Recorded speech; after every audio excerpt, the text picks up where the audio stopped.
sebuah kota pelabuhan di Hindia Belanda yang mulai bergerak sejak pagi hari.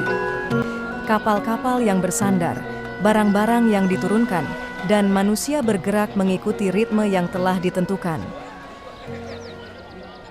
Jalur perdagangan bekerja tanpa jeda, menghubungkan hasil bumi dari pedalaman dengan pasar yang lebih luas.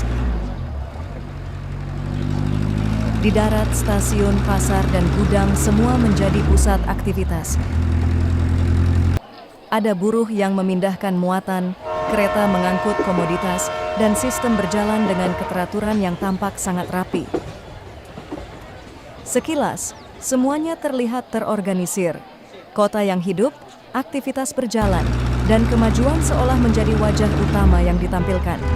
Namun tidak semua hal terekam oleh kamera. Failure Channel menghadirkan arsip ini bukan sekedar nostalgia, tetapi untuk membuka sisi yang tidak pernah ditampilkan, tentang kerja, tentang sistem, dan tentang realitas yang selalu berada di luar bingkai kolonial. Karena sejarah bukan hanya tentang apa yang direkam, tetapi juga tentang apa yang sengaja tidak pernah diperlihatkan.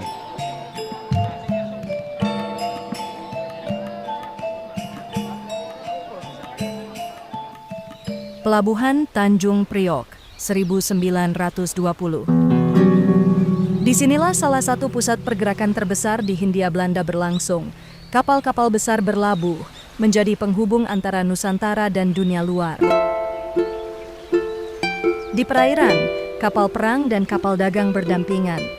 Kehadiran armada ini bukan hanya soal transportasi, tetapi juga menunjukkan kekuatan dan pengawasan atas jalur laut yang vital. Pelabuhan ini dibangun sebagai pintu utama ekspor dan impor. Dari sinilah hasil bumi dikirim keluar, dan barang dari luar masuk ke dalam sistem yang sudah terstruktur.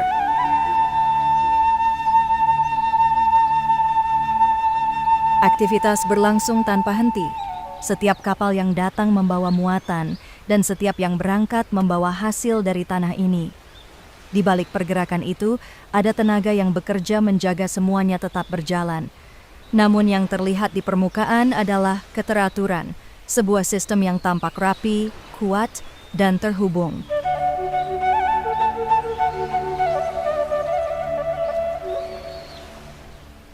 Tanjung Priok adalah simpul, tempat bertemunya kepentingan ekonomi, kekuatan, dan kendali di dalam satu ruang yang sama.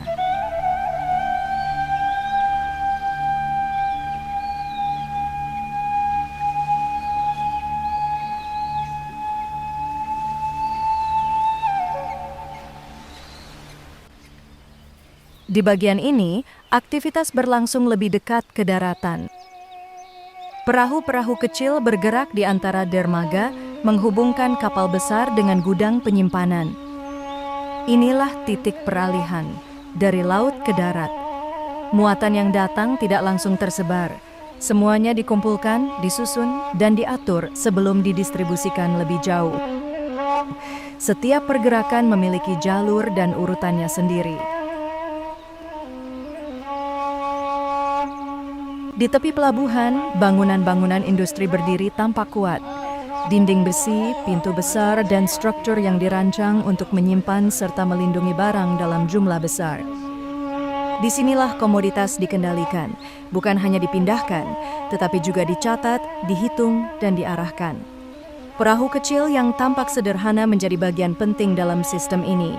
Mereka menjembatani jarak yang tidak bisa dijangkau langsung oleh kapal besar. Aktivitas terlihat tenang, namun berjalan dengan presisi. Setiap gerakan memiliki fungsi, setiap ruang memiliki peran. Dan di pelabuhan dalam ini, sistem itu bekerja lebih rapat, lebih dekat, lebih terkontrol, dan lebih terorganisir.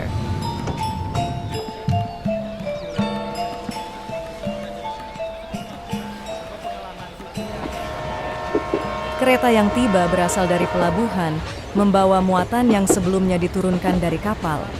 Dari titik ini, perjalanan berlanjut menuju pusat kota dan wilayah pedalaman melalui jalur rel.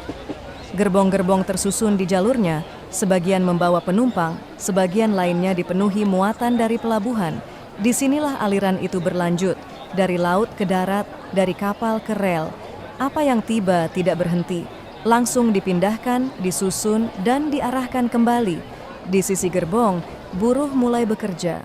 Karung-karung diangkat dari dalam kereta, dipindahkan ke darat, lalu disusun untuk pengiriman berikutnya. Pekerjaan berlangsung cepat dan berulang, angkat, pindah, susun. Di jalur yang sama, penumpang turun dan berjalan melewati aktivitas itu. Dua arus berjalan berdampingan, namun dengan tujuan yang berbeda. Stasiun menjadi titik temu, bukan hanya antara perjalanan dan distribusi, tetapi juga antara peran yang berbeda di dalam satu sistem. Sebagian datang untuk melanjutkan perjalanan. Sebagian lainnya tetap di tempat, menjaga agar pergerakan tidak terputus. Di halaman stasiun, aktivitas berlanjut. Kendaraan menunggu, orang berjalan, dan muatan terus dipindahkan. Dari rel ke jalan, dari stasiun ke kota, semua bergerak dalam keteraturan. Tidak ada yang berjalan sendiri. Setiap bagian terhubung dengan bagian lainnya, namun keteraturan itu tidak berdiri sendiri. Di baliknya, ada tenaga yang terus bekerja. Buruh menjadi penggerak utama, menghubungkan satu proses ke proses berikutnya, memastikan aliran tetap berjalan. Apa yang datang dari pelabuhan diteruskan ke pedalaman. Apa yang dihasilkan dari pedalaman kembali lagi ke jalur yang sama. Kereta tidak hanya mengangkut barang, ia menjaga aliran itu tetap hidup, menghubungkan pelabuhan, kota, dan wilayah produksi dalam satu jaringan yang tidak terputus. Dan di dalam jaringan itu semuanya bergerak sesuai peran yang telah ditentukan.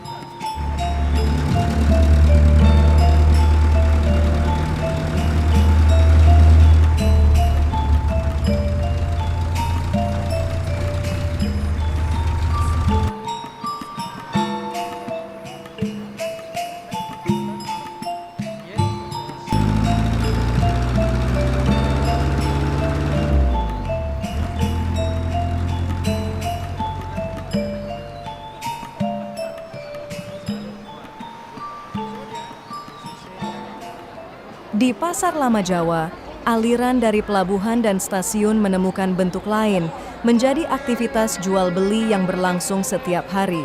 Orang datang dan pergi, pedagang yang membuka lapak, pembeli berdatangan dari berbagai desa, barang ditawarkan, ditukar, lalu berpindah tangan. Sebagian adalah kebutuhan sehari-hari, sebagian lainnya berasal dari jalur distribusi yang lebih besar, yang sebelumnya melewati pelabuhan dan stasiun. Di ruang ini, aktivitas terlihat lebih bebas. Tidak seketat pelabuhan, tidak seteratur jalur rel, namun alurnya tetap terhubung. Apa yang dibawa dari luar masuk ke pasar, apa yang dibeli di pasar kembali beredar di dalam kota. Di antara keramaian itu, terlihat lapisan kehidupan yang berbeda. Ada yang berdagang, ada yang membeli, ada pula yang sekadar menjadi bagian dari pergerakan itu sendiri.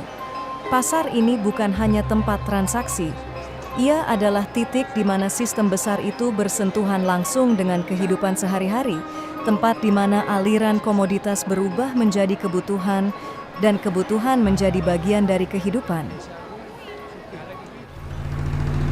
Di pelabuhan kedua, aktivitas berlangsung semakin padat dan lebih terpusat. Jalur rel masuk langsung ke area pelabuhan, mempertemukan kapal, gudang, dan distribusi di dalam satu ruang yang sama. Kapal besar bersandar di sisi dermaga. Dari sinilah muatan dinaikkan langsung dari darat ke lambung kapal untuk dikirim ke Eropa. Di bawah krain dan struktur besi, buruh mulai bekerja. Karung-karung diangkat dari gudang penyimpanan, dipindahkan ke kapal, lalu disusun untuk pengiriman berikutnya. Pergerakan berlangsung terus-menerus, angkat, pindah, susun, tanpa jeda panjang. Di sisi lain, jalur rel tetap aktif. Muatan yang baru tiba diarahkan ke gerbong untuk diteruskan ke dalam kota dan wilayah pedalaman. Namun, alur ini tidak berhenti di dalam negeri.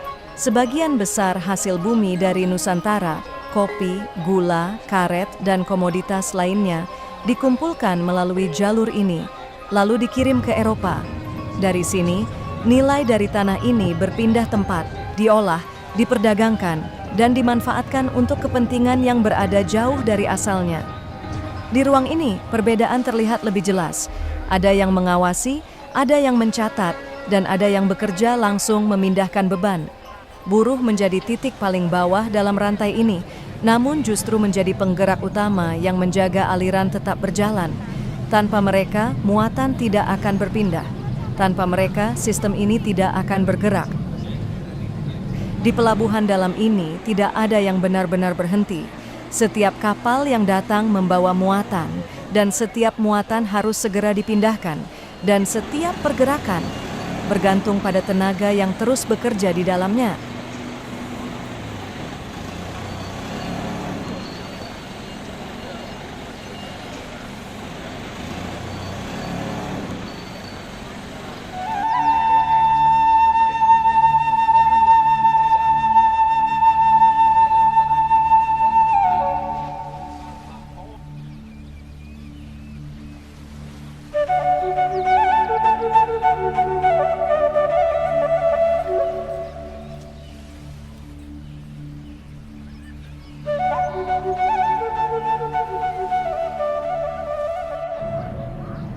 Di sisi lain, batu bara diangkut dengan menggunakan tenaga listrik.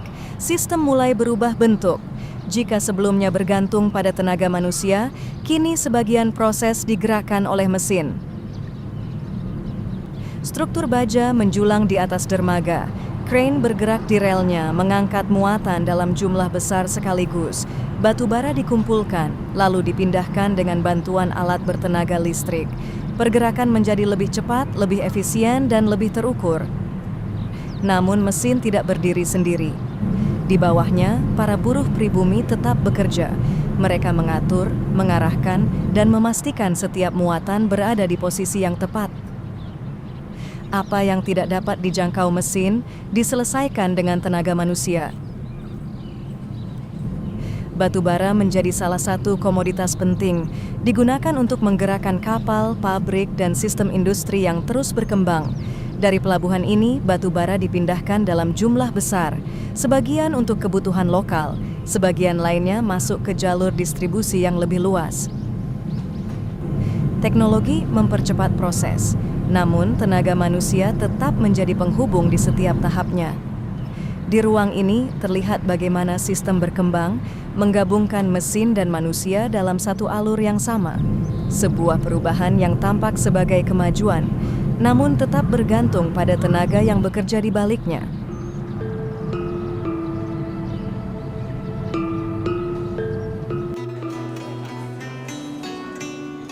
Di kawasan ini, tempat tinggal para pekerja dibangun berjejer dekat dengan pusat aktivitas pasar, pelabuhan, dan distribusi. Rumah-rumah sederhana berdiri dalam susunan yang seragam, fungsinya jelas menampung tenaga kerja agar tetap dekat dengan jalur produksi. Namun kehidupan di sini tidak hanya soal bekerja. Di sela-sela permukiman, aktivitas jual beli mulai terlihat. Pedagang kecil membuka lapak, menjual makanan, minuman, dan kebutuhan sehari-hari bagi para buruh. Barang yang dijual sederhana, namun menjadi bagian penting dari kehidupan harian. Dari makanan siap santap hingga kebutuhan dasar, semua berputar di ruang yang sama.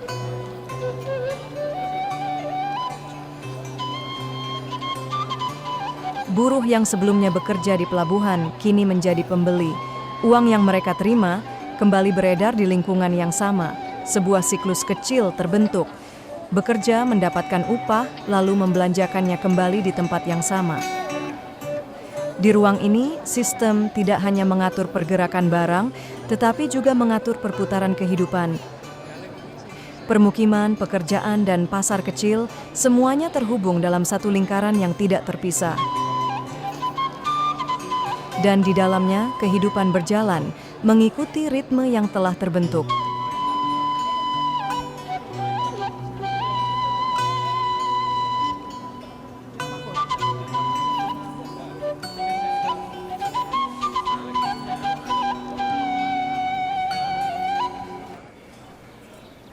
Di area ini, kapal diperbaiki dan dirawat.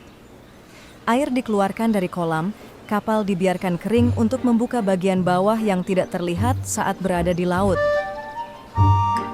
Di sekelilingnya, buruh pribumi bekerja, Mereka membersihkan lambung kapal, mengikis kerak, memperbaiki bagian yang rusak, dan memastikan kapal siap kembali digunakan.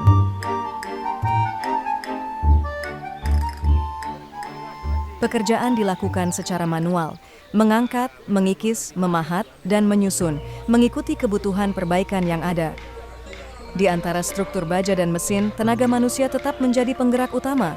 Sebagian mengoperasikan alat, sebagian lainnya bekerja langsung dengan tangan. Apa yang tidak dapat dijangkau mesin, diselesaikan oleh buruh. Di ruang ini, pekerjaan tidak hanya menjaga kapal tetap berfungsi, ia juga menjaga sistem tetap berjalan. Kapal yang telah diperbaiki akan kembali berlayar, mengangkut muatan, menghubungkan jalur perdagangan, dan melanjutkan alur yang sama. Dan di balik semua itu ada tenaga yang terus bekerja, tanpa banyak terlihat, namun menjadi bagian yang tidak pernah tergantikan. Di sisi lain, puluhan buruh mencangkul tanah, permukaan digali, dipindahkan, lalu diratakan untuk membentuk dan memperkuat struktur di sekitar dok. Pekerjaan dilakukan secara manual, cangkul diangkat, dihantamkan ke tanah, lalu diangkat kembali. Berulang dalam ritme yang sama. Di antara struktur baja dan alat berat, tenaga manusia tetap menjadi penggerak utama. Mesin membantu, namun tidak menggantikan. Apa yang tidak dapat dijangkau alat diselesaikan oleh buruh. Di ruang ini, pekerjaan tidak hanya menjaga kapal tetap berfungsi. Ia juga membentuk ruang, memperkuat sistem, dan memastikan seluruh proses dapat terus berjalan.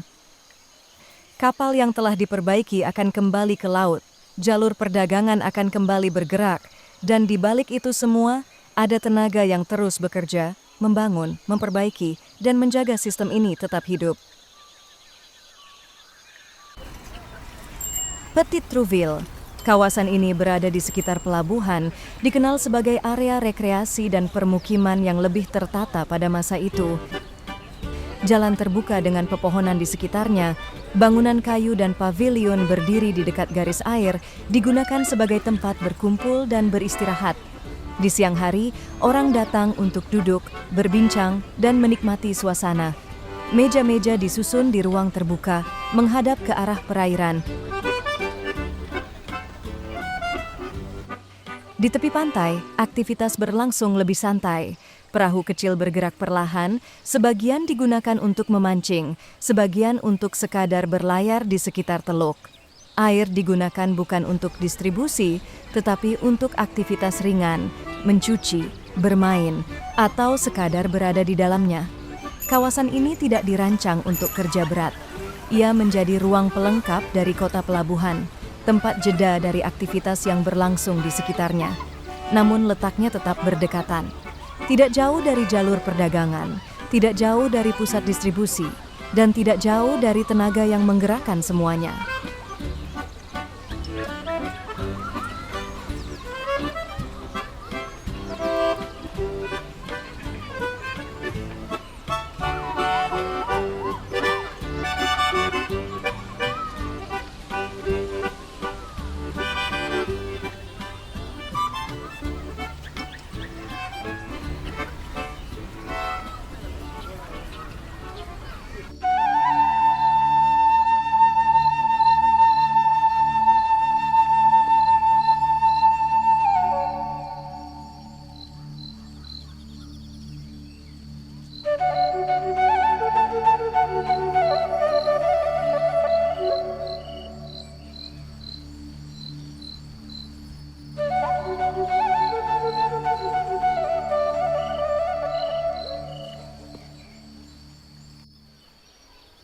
Kamera kembali merekam perjalanan kapal melalui pelabuhan Tanjung Priok. Pelabuhan ini terbagi dalam dua bagian utama, pelabuhan luar dan pelabuhan dalam. Di pelabuhan luar, kapal-kapal besar pertama kali berlabuh. Area ini menjadi titik awal kedatangan, tempat kapal menunggu sebelum masuk lebih dalam. Perairannya terbuka. Kapal jangkar di kejauhan, sementara perahu kecil bergerak di sekitarnya, menghubungkan kapal dengan daratan. Dari sini, kapal diarahkan masuk ke pelabuhan dalam. Di pelabuhan dalam, aktivitas menjadi lebih padat dan terorganisir. Kapal merapat ke dermaga, memungkinkan proses bongkar muat dilakukan secara langsung. Muatan dipindahkan dari kapal ke darat, lalu diteruskan melalui jalur rel dan kendaraan ke berbagai wilayah.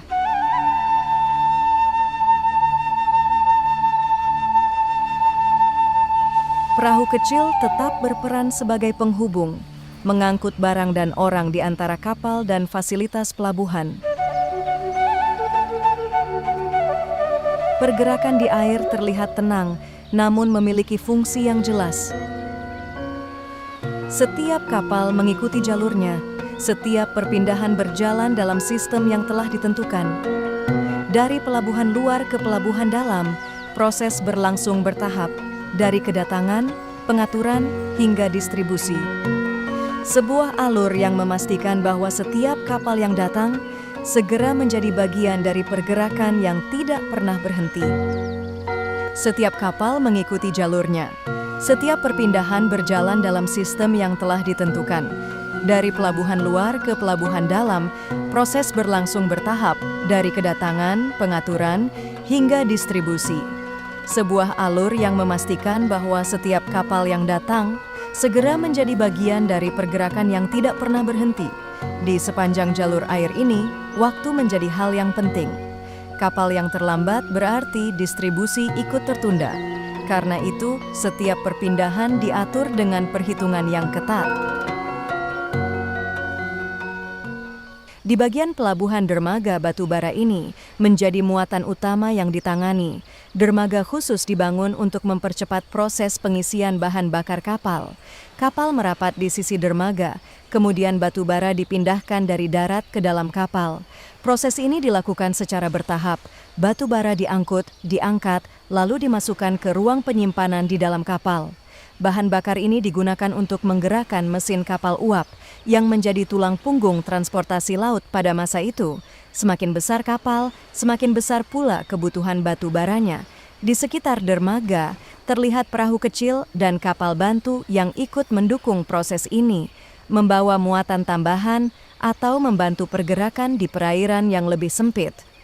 Aktivitas berlangsung terus-menerus, mengikuti kebutuhan kapal yang datang dan pergi.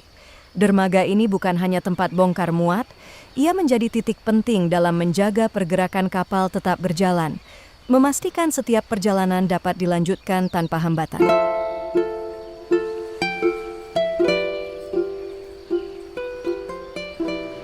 Perairan pelabuhan terhubung langsung dengan kanal yang mengarah ke daratan.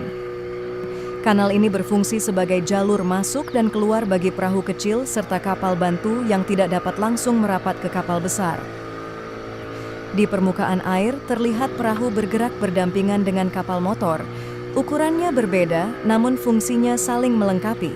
Perahu digunakan untuk menjangkau area yang lebih sempit, mengangkut orang atau muatan dalam skala terbatas. Sementara kapal motor berperan sebagai penghubung yang lebih stabil, membawa muatan atau menarik perahu lain menuju tujuan berikutnya. Di titik ini pergerakan menjadi lebih fleksibel. Tidak semua alur bergantung pada kapal besar. Sebagian distribusi berlangsung melalui jalur air yang lebih kecil, menjangkau area yang tidak terhubung langsung dengan dermaga utama.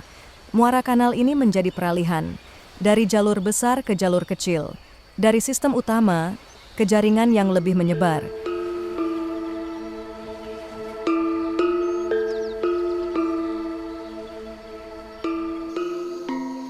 Kamera kini memasuki jalur air yang lebih sempit, jauh dari ruang terbuka pelabuhan utama. Kanal ini menjadi penghubung antara kawasan dermaga dengan permukiman dan titik distribusi di daratan. Di sepanjang tepian kanal, rumah-rumah kayu dan bangunan sederhana berdiri menghadap air. Perahu kecil bersandar di depan rumah, menunjukkan bahwa jalur air menjadi bagian penting dari kehidupan sehari-hari. Perahu digunakan untuk berpindah tempat, mengangkut barang, dan menjangkau area yang tidak terhubung langsung dengan jalan darat. Lalu lintas di sini terlihat lebih tenang dibanding pelabuhan utama, namun tetap aktif. Setiap perahu memiliki tujuan, setiap gerakan memiliki fungsi. Kanal seperti ini memperluas jangkauan pelabuhan. Apa yang datang dari kapal besar dapat diteruskan masuk ke jalur-jalur kecil yang menyebar ke berbagai kawasan.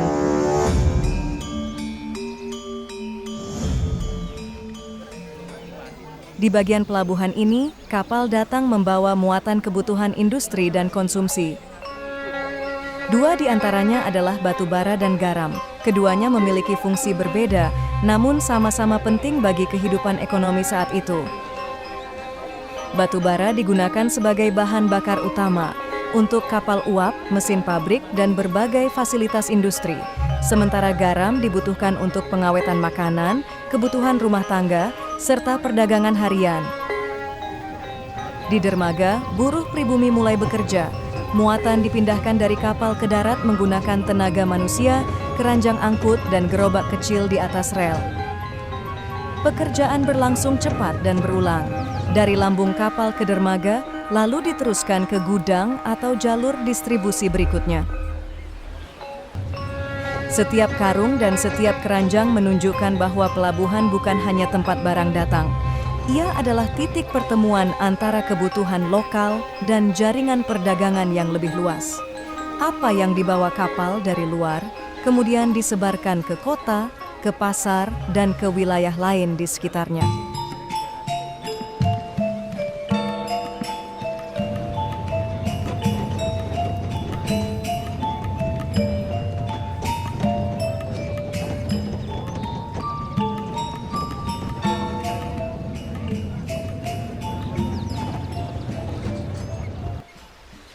Di bagian ini, sebuah kapal akan memasuki dok untuk diperiksa, dirawat, atau diperbaiki.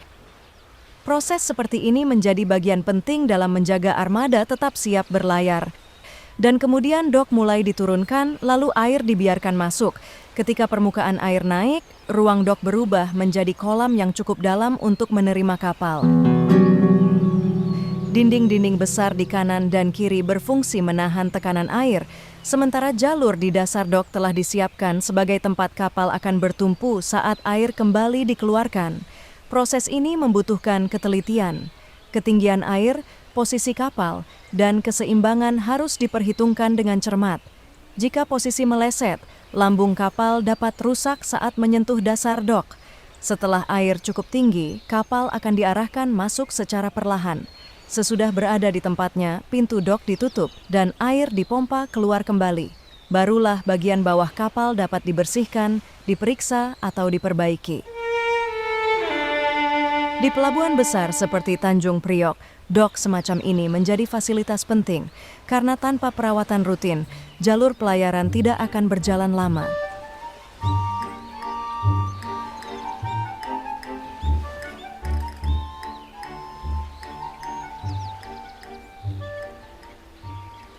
Setelah dok diturunkan dan air masuk, kapal mulai ditarik ke dalam. Pergerakan dilakukan perlahan. Ruang di antara dinding dok sangat terbatas, sehingga posisi kapal harus dijaga tetap lurus dan seimbang. Tali penarik digunakan untuk mengarahkan haluan, sementara awak kapal dan pekerja di dok mengawasi jarak di kedua sisi. Kesalahan kecil dapat membuat lambung kapal menyentuh dinding baja atau bergeser dari jalur penyangga di dasar dok. Karena itu, proses ini menuntut ketelitian dan koordinasi yang tinggi. Kapal bergerak masuk sedikit demi sedikit, mengikuti garis tengah dok yang telah disiapkan sebelumnya. Air yang tenang membantu manuver, namun ukuran kapal tetap menjadi tantangan utama. Begitu posisi kapal dianggap tepat, pintu dok akan ditutup dan air mulai dikeluarkan kembali. Saat permukaan air turun, badan kapal perlahan bertumpu pada balok penyangga di dasar dok. Barulah pekerjaan pemeriksaan dan perbaikan dapat dimulai.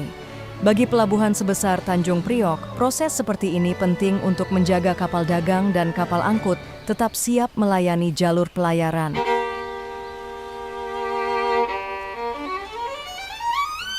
Setelah kapal berada di posisi yang tepat, balok penyangga mulai dipasang di sisi lambung kapal.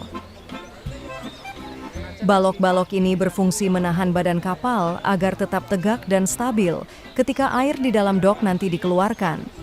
Pekerjaan dilakukan dari kedua sisi, dimulai dengan menempatkan penyangga pada titik-titik yang telah diperhitungkan sebelumnya.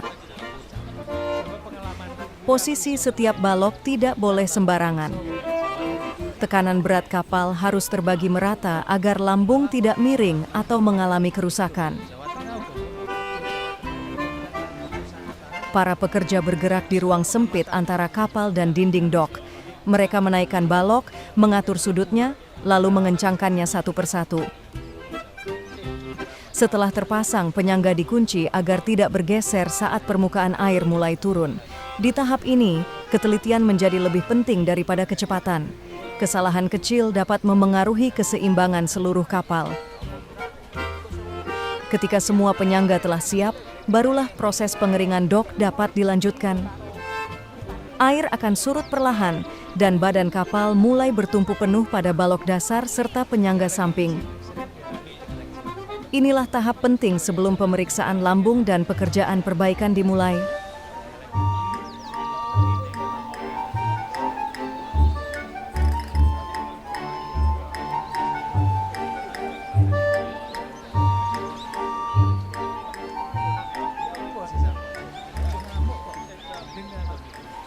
Setelah kapal berada pada posisi aman dan seluruh penyangga terpasang, tahap berikutnya dimulai. Dok dan kapal perlahan dinaikkan bersama-sama. Proses ini dilakukan dengan mengeluarkan air atau mengatur daya apung dok hingga permukaannya terangkat. Sedikit demi sedikit, badan kapal ikut naik dari permukaan air. Bagian lambung yang sebelumnya terendam mulai terlihat jelas. Inilah tujuan utama proses pendokan. Dengan kapal berada lebih tinggi, pekerja dapat menjangkau bagian bawah yang biasanya tidak dapat diperiksa saat kapal mengapung. Kerak laut, karat, kebocoran, atau kerusakan pada pelat baja dapat segera diketahui. Di sekitar dok, para pekerja mengawasi keseimbangan dan posisi kapal agar tetap stabil selama pengangkatan. Tahap ini menuntut ketepatan tinggi karena berat kapal harus ditopang merata oleh struktur dok. Setelah mencapai ketinggian yang diperlukan, pekerjaan pembersihan, pengecatan, dan perbaikan besar dapat dimulai. Setelah kapal terangkat di dalam dok, bagian buritan kini terlihat jelas. Termasuk baling-baling yang sebelumnya selalu berada di bawah permukaan air. Komponen ini menjadi penggerak utama kapal. Putaran mesin diteruskan ke poros, lalu menggerakkan baling-baling untuk mendorong kapal maju atau mundur di air. Saat kapal masih mengapung, pemeriksaan bagian ini sangat terbatas. Karena itu, proses pendokan memberi kesempatan untuk memeriksa kondisi baling-baling secara menyeluruh. Kerusakan kecil seperti retak, bengkok, aus, atau tumpukan kerak laut dapat mengurangi tenaga dorong dan memperlambat laju kapal. Poros dan dudukan baling-baling juga diperiksa, karena bagian ini harus tetap presisi agar putaran mesin berjalan seimbang. Jika terjadi gangguan, getaran dapat merambat ke seluruh badan kapal.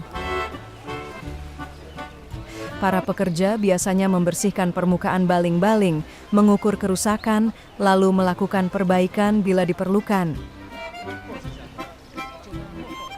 Bagi kapal dagang, kondisi baling-baling sangat menentukan efisiensi perjalanan. Semakin baik keadaannya, semakin lancar kapal bergerak dan semakin hemat bahan bakar yang dibutuhkan. Setelah kapal terangkat dan lambungnya terbuka, pekerjaan berikutnya dimulai, membersihkan bagian bawah kapal yang selama pelayaran selalu terendam air laut. Di permukaan lambung, kerak, lumut, tiram, dan endapan laut menempel tebal. Jika dibiarkan, lapisan ini akan menambah hambatan saat kapal bergerak di air. Akibatnya, kapal menjadi lebih lambat dan membutuhkan bahan bakar lebih banyak. Para pekerja mulai membersihkan permukaan baja dengan semprotan air bertekanan, alat pengeruk, dan kerja tangan. Air diarahkan kuat ke lambung kapal untuk melepaskan kotoran yang menempel selama berbulan-bulan di laut. Di beberapa bagian, kerak yang keras harus dikikis satu persatu. Pekerjaan ini berat, basah, dan membutuhkan ketahanan fisik. Namun hasilnya sangat penting bagi operasi kapal dagang. Lambung yang bersih membuat kapal lebih ringan saat bergerak, lebih hemat bahan bakar, dan lebih aman untuk pelayaran berikutnya.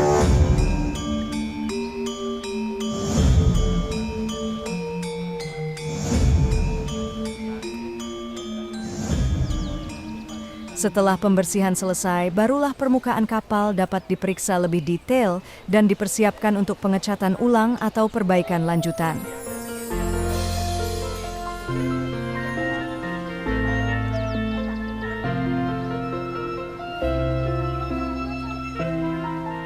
Demikianlah sekelumit gambaran pelabuhan Tanjung Priok pada tahun 1920. Kamera kolonial yang merekam kapal, dermaga, rel, gudang, dan mesin yang bekerja tanpa henti. Semua tampak teratur, modern, dan bergerak maju. Namun di balik gambar-gambar itu, ada tenaga manusia yang menjadi penggerak utamanya.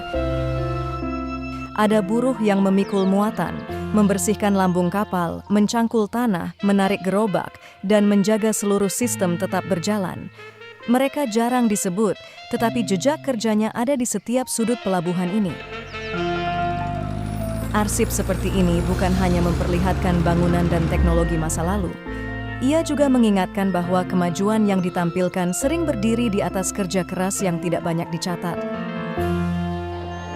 Hari ini, Tanjung Priok tetap menjadi nadi pergerakan Nusantara, dan dari rekaman lama ini, kita belajar bahwa sejarah bukan hanya tentang siapa yang memerintah, tetapi juga tentang siapa yang selama ini bekerja dengan upah yang sangat rendah dan memprihatinkan. Saatnya kami pamit undur sejenak, dan untuk para pecinta sejarah yang cerdas dan hebat, terima kasih banyak sudah menyimak. Sampai jumpa di lembar sejarah berikutnya, hanya di Failure Channel.